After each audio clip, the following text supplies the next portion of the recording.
風中，這班車總會到站。用半生積攢這幾秒緩慢，看過客如流動的畫卷，唯獨你靜止於紛亂間。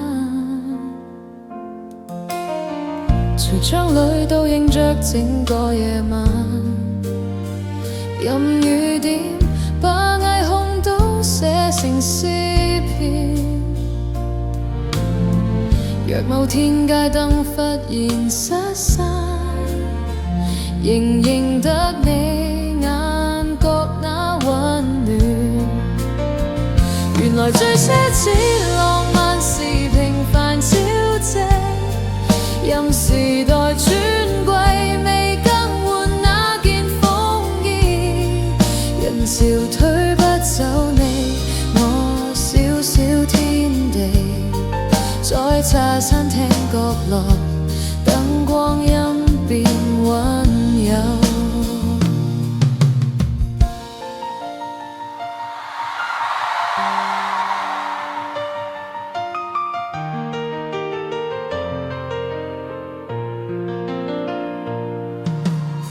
收音機報導着天氣變幻，雜訊中偷聽你哼着唱片，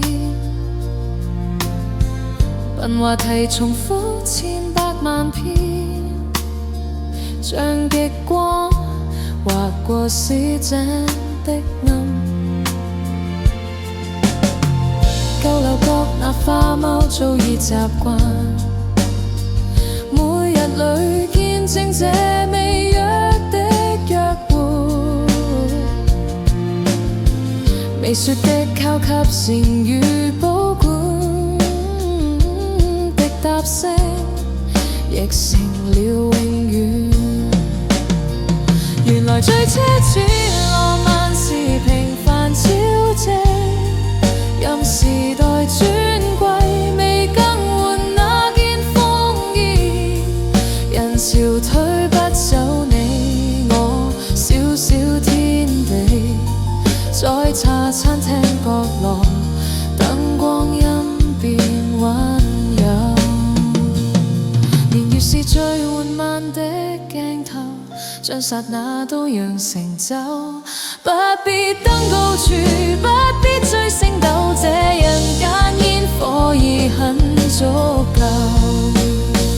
讓最動人劇情都歸於瑣碎時候，讓最轟烈誓言變成早日背亂手，